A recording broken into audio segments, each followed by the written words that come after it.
A guy walks into a dimly lit pub on a Friday night, feeling a bit adventurous.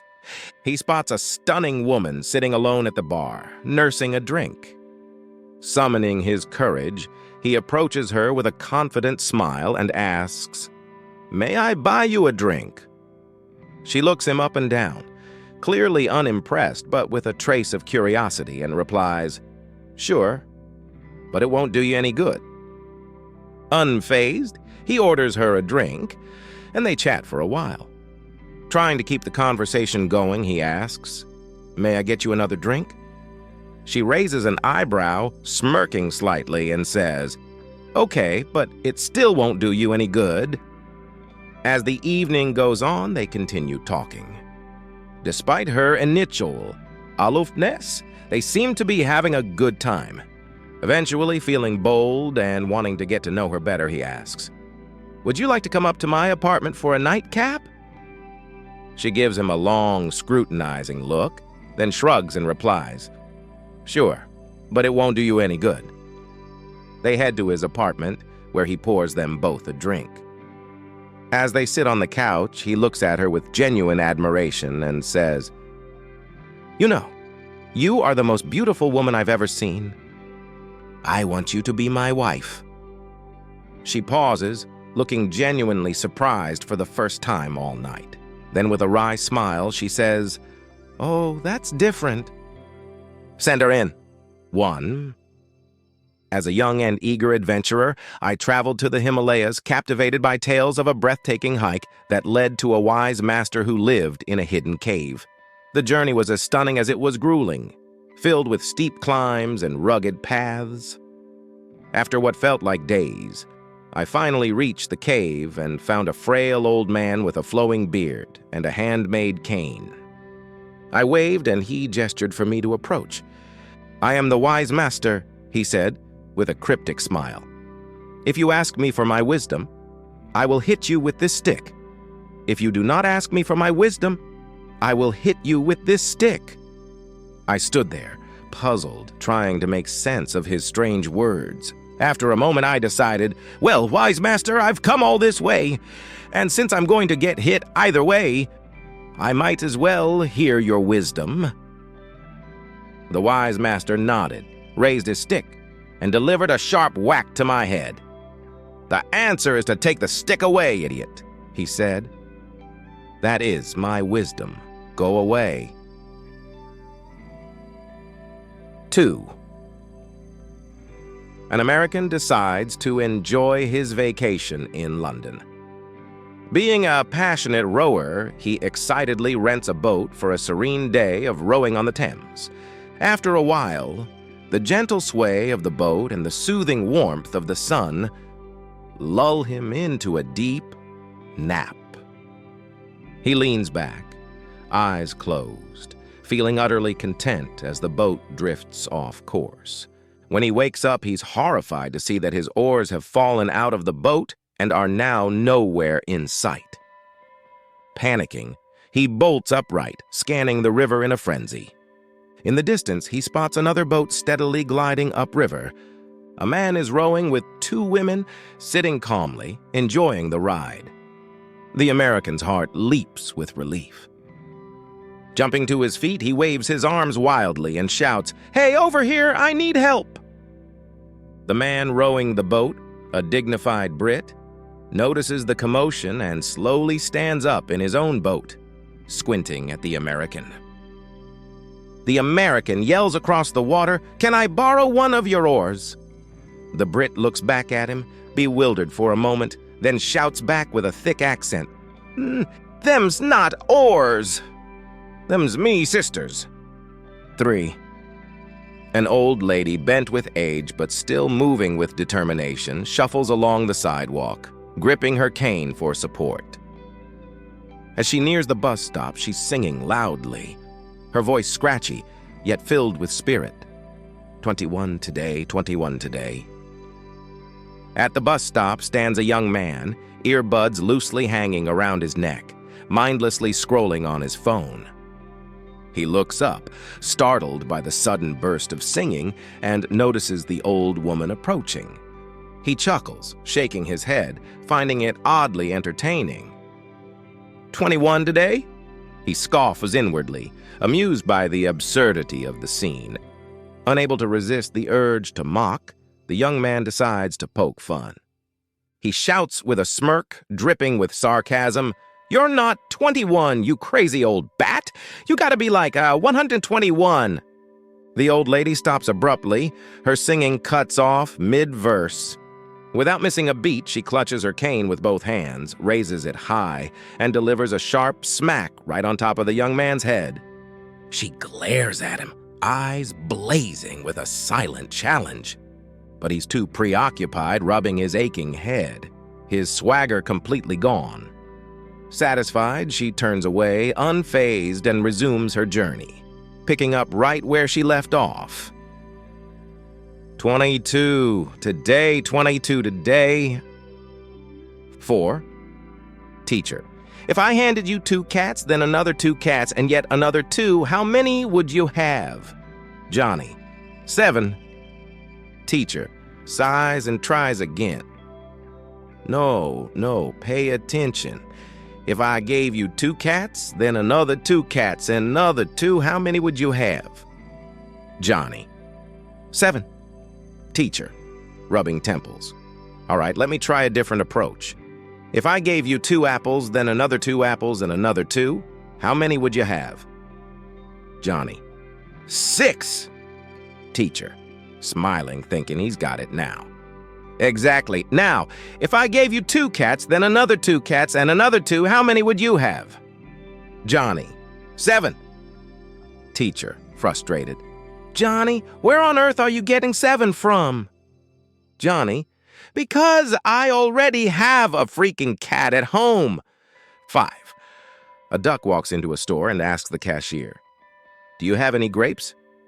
The cashier responds, "Sorry, we don't have any grapes here." The next day, the same duck walks into the same store and asks the same cashier, "Do you have any grapes?" Annoyed, the cashier says, "No, I told you yesterday we don't have any grapes.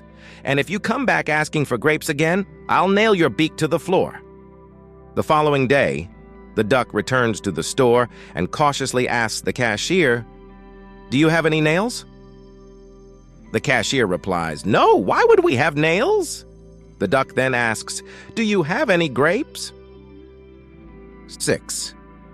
The antique shop was very crowded with people. An auction was in progress. A wealthy man sitting in the front row suddenly discovered that he had lost his wallet containing a lot of money. On the advice of some people, he stood up and announced that there was a wallet of such and such description which he had lost.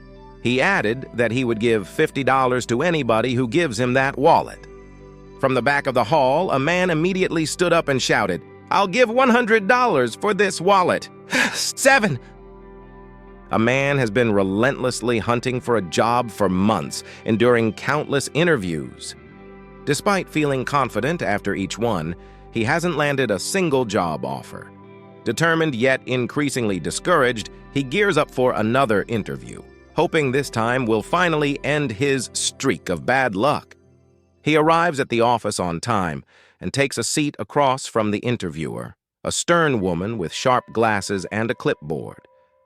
The interviewer begins with the usual questions about his qualifications and work history. The man answers each one confidently, feeling like he's hitting every mark.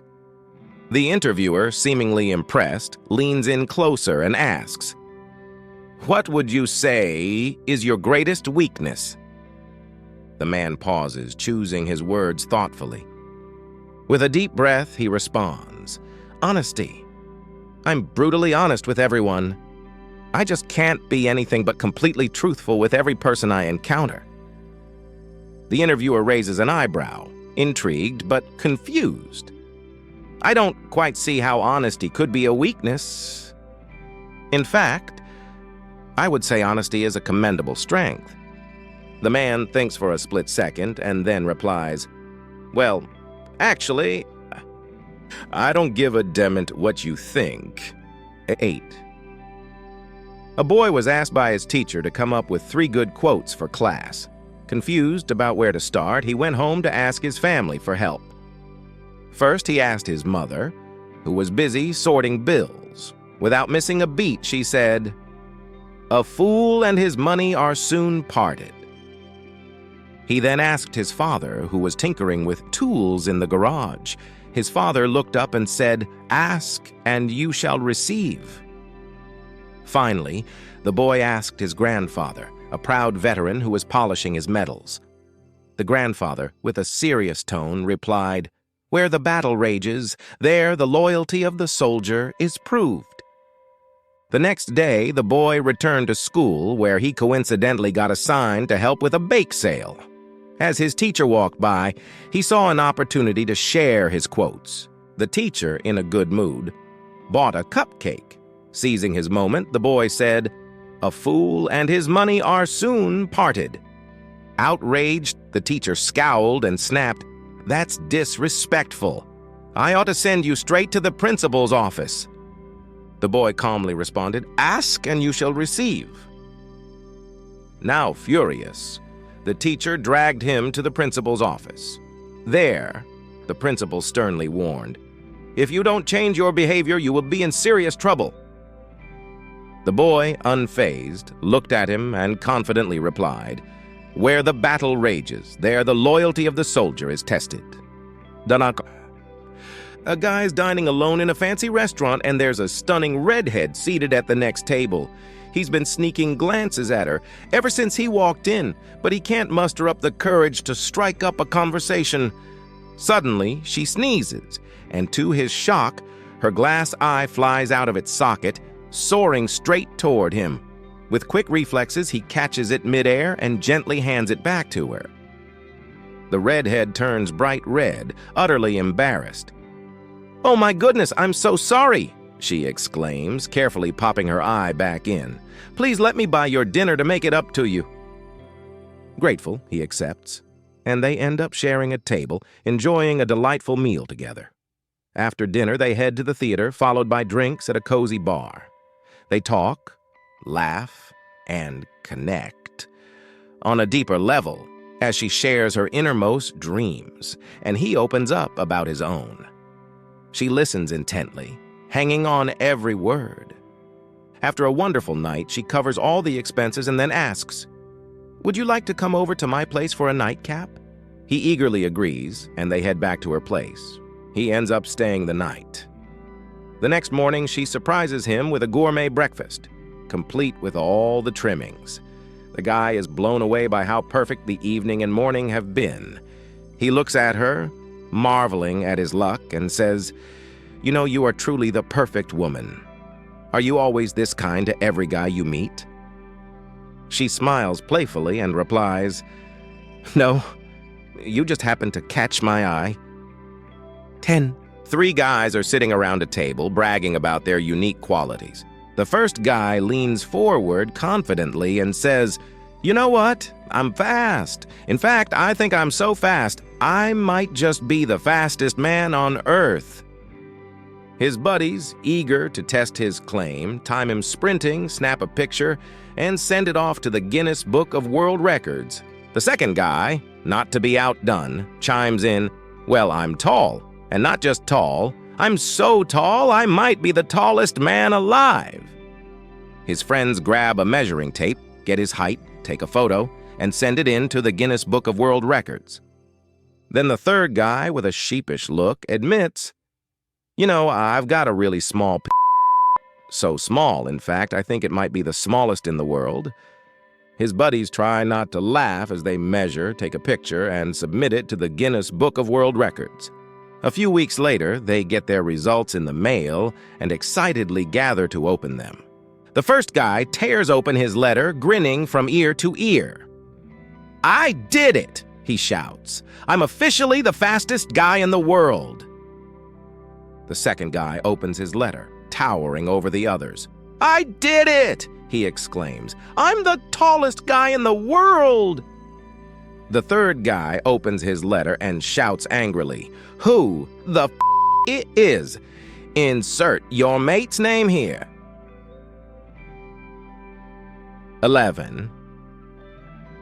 Dave and Jim were a couple of drinking buddies who worked as aircraft mechanics in Melbourne, Australia. One foggy day, the airport was completely shut down and they were stuck in the hangar with nothing to do. Dave sighed, looking around, and said, "Man, I wish we had something to drink." Jim nodded, scratching his head. "Me too, mate. Hey, I've heard you can drink jet fuel and get a buzz. You want to give it a shot?" With nothing better to do, they pour themselves a couple of glasses of high-octane booze, clink them together, and proceed to get absolutely plastered. The next morning, Dave wakes up and, to his surprise, feels incredible. No hangover, no headache. He feels fantastic. It's as if the jet fuel had magically cured all the usual effects of a wild night out. Then the phone rings. It's Jim. Jim says, "Hey, Dave, how do you feel this morning?" Dave grins. "I feel amazing, mate. How about you?" Jim replies, "I feel great, too. No hangover at all." Dave laughs. "Nope, that jet fuel is amazing. We should make this a regular thing."